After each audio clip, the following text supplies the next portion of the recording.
Clive, why don't we begin talking about your early training as a cricketer? I mean, where did you begin and where did you learn the art of cricket? Well, I think, Ramesh, just like most young West Indians, I came from humble background of such, and I started playing in our backyard, and then I graduated to our club ground, which was about 100 yards from where we live.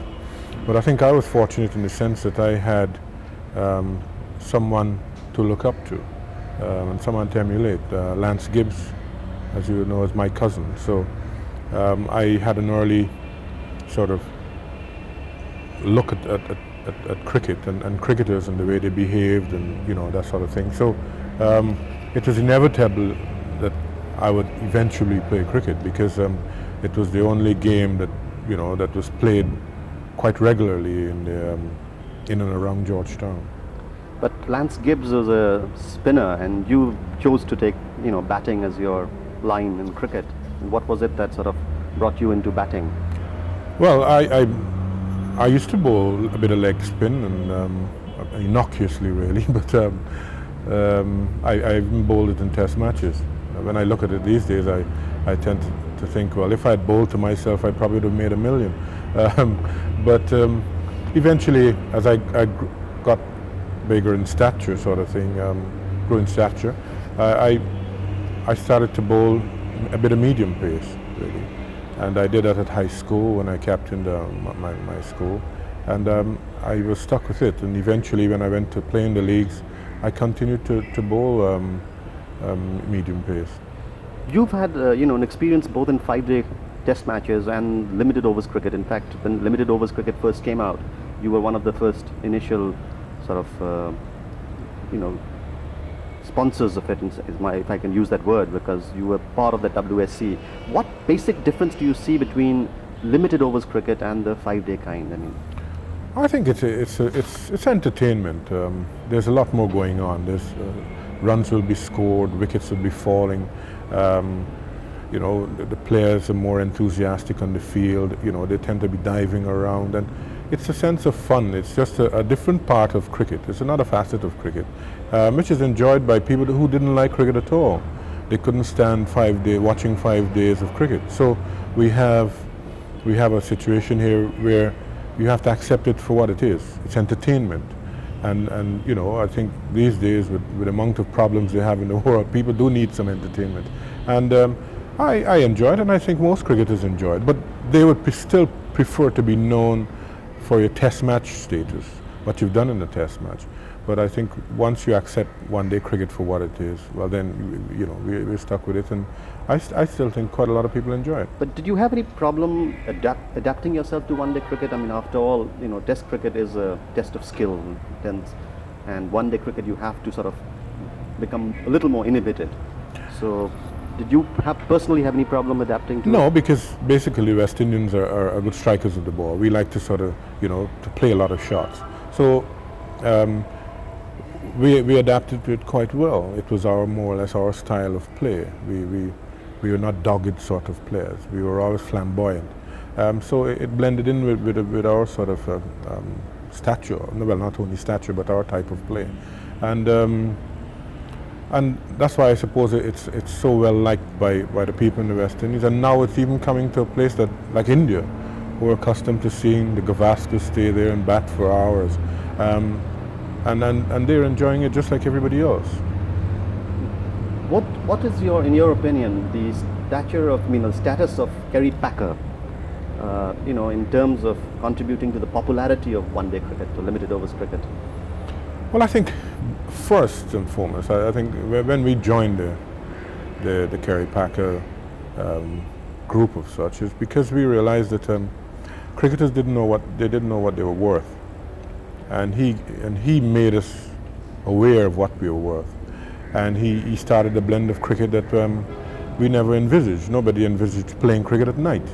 Now it's caught on, and it's being played all over the world. And colored clothing, and I didn't think it detracted from the game of such. It doesn't matter what clothes you wear, really. Baseball, you wear different types of clothes, but does that distract from chaps hitting homers or whatever, or taking magnificent outfield catches. But it's just that it was new to people, and it, like everything else, you know, traditions, and you know, it's very difficult to break away from tradition. And then he introduced the circle when the one-day games are concerned, and he made cricket more interesting, because when you have 4 people in the circle, that means that if you made a fair amount of runs, the opposition can still get it. When the circles were not there, if I made 260, I can set my fielders back, and the game would you know would be finished more or less. So it wasn't that good a spectacle. That in itself now with the circles have made it a better spectacle, and those are different things. Now you have, you know, the fielding has improved. You look at the Zimbabwe fielders, you know, and they're new to one-day cricket, and they were the best fielding side in the competition. So I think it's gathering momentum, and most people, I think, would understand that it's a different type of cricket, but very exciting. Let's get back to Kerry Packer again, because you know there are accusations that Kerry Packer actually made cricketers into a circus troupe, and that cricket was nothing but circus under Kerry Packer, and you know, all you people with those coloured gears and all that razzmatazz that would be on the field, the kind of entertainment, you know, was not really cricket. I mean, you know, yes, many of the purists were sort of objecting to it. It would be asinine for anyone to think that way, really, because the point is that here we were, some of the greatest cricketers in the world, you know, congregating in the same place, playing throughout Australia. People that couldn't see, would never see some of the great players, were seeing some of the great players for the first time. And it's the same thing that is happening here in the World Cup. It's just that it's official, and the one in Kerry Packer wasn't official. It's the same thing it's happening here. People in Chandigarh and people in the little outskirts of Pakistan are seeing some of the best cricketers in the world. You know, some of them have seen 181 being made by Viv Richards.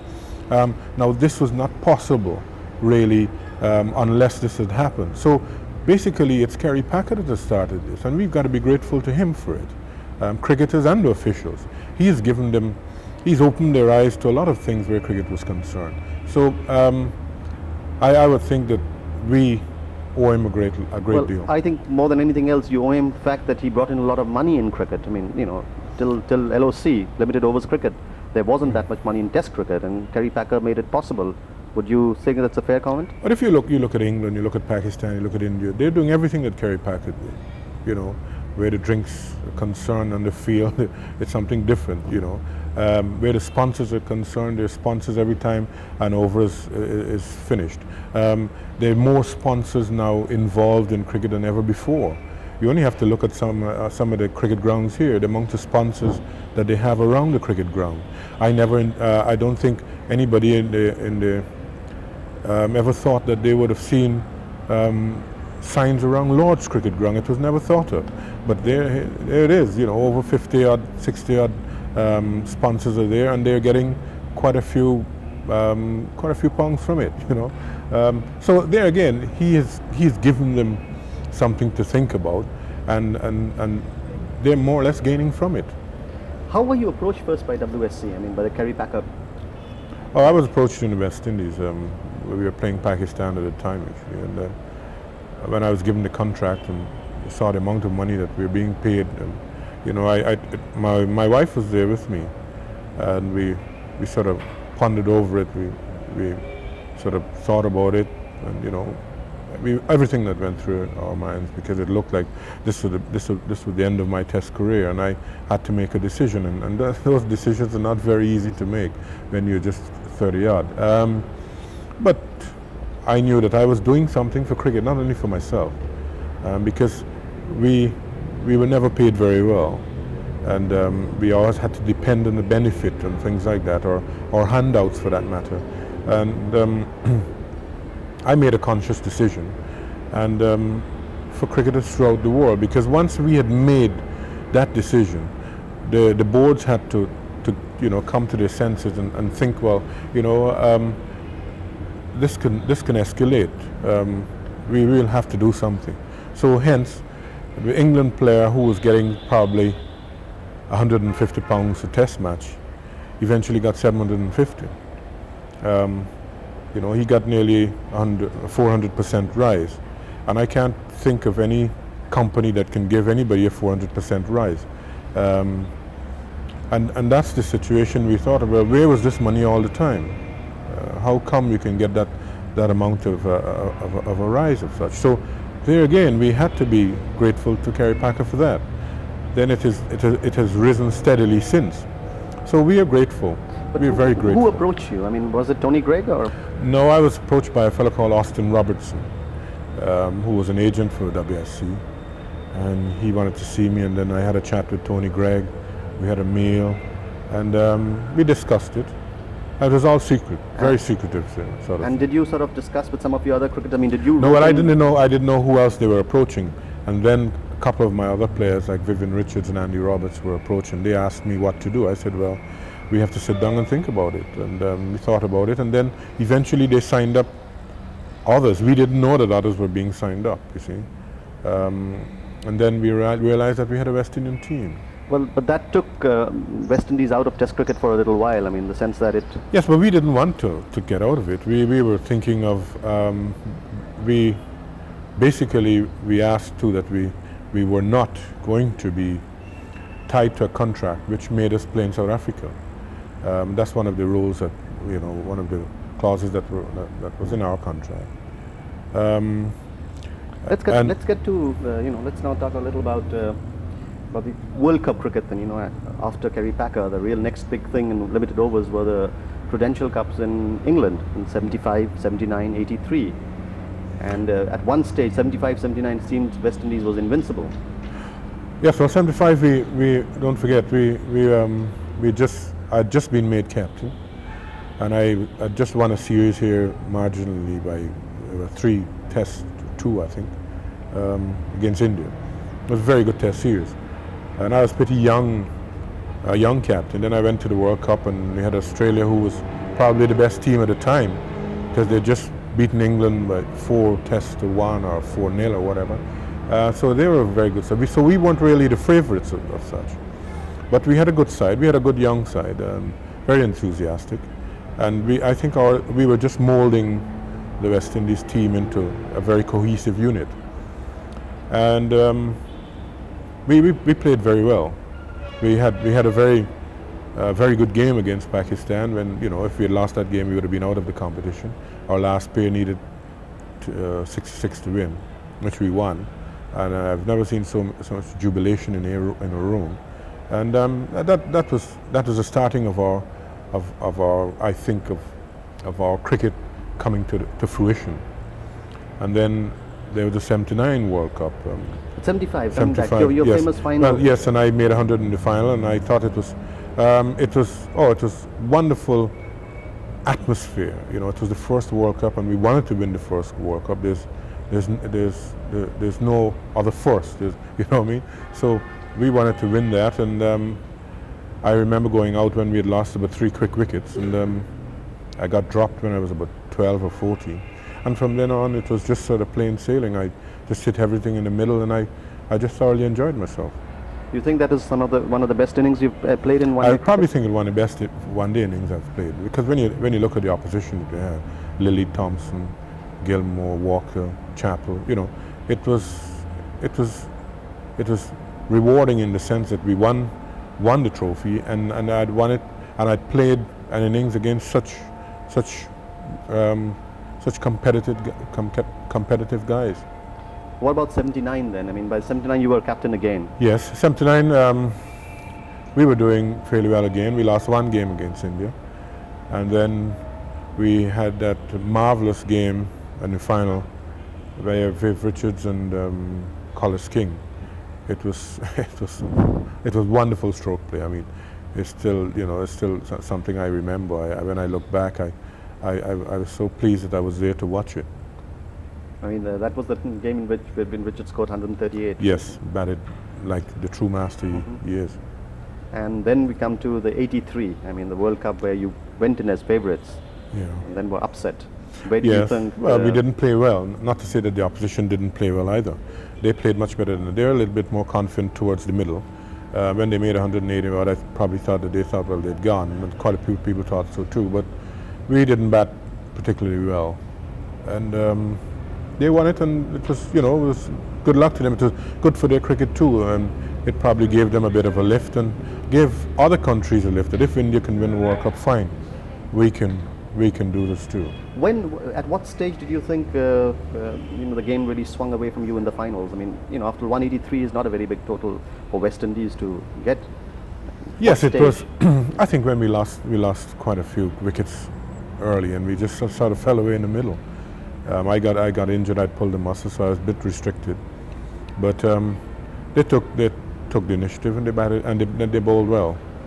Were you injured before you went into the game, or were you? No, I was injured the game before. I had a slight strain, but I trained with it, and it was all right. But probably being at the age as I was at that time, that I should have looked at it a little bit more carefully, and I didn't. And unfortunately, I pulled a muscle, and it restricted me.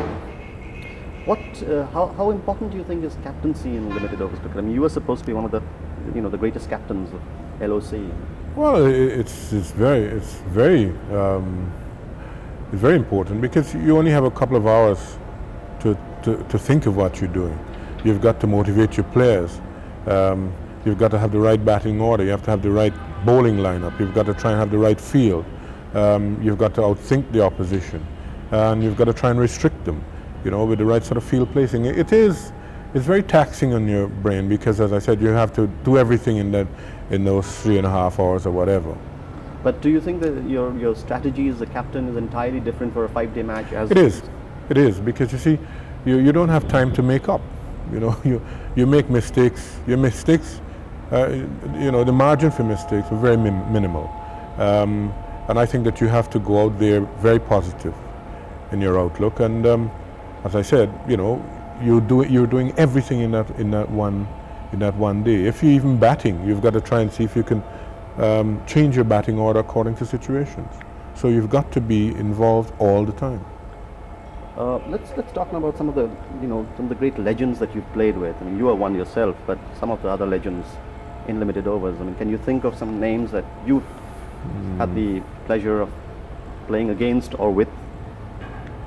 Well, let me see. I mean, there are quite a lot of great players I've played against. I mean, I've played in county cricket where I had quite a few very good players. What about somebody like, say, Imran Khan? I mean, yes, Imran Khan. Kapil Dev, Greg Chappell, Dennis Lilly, Vivian Richards. I would love to have seen someone like Chandrasekhar playing in one-day cricket. He would have been a very difficult proposition. We had spinners like Derek Underwood, who could be fairly difficult to get away. And there's so many. Ian Chappell, he was a good cricketer. We had people in England. We had David Gower, who was a very good cricketer. I think someone like Mike Gatting is becoming a force to be reckoned with. He's probably one of the best players in the world at the moment. Alan Lamb. I played with players like Mike Proctor. A very good one-day cricketer. What about somebody like Gordon Greenidge? I mean, how would you rate him? Well, there, Gordon Greenidge, excellent cricketer. Desmond Haynes. Then, of course, you have Malcolm Marshall. You have Joe Garner, Michael Holding. Andy really Robertson. The list is unending. But what about the list is unending. Yeah.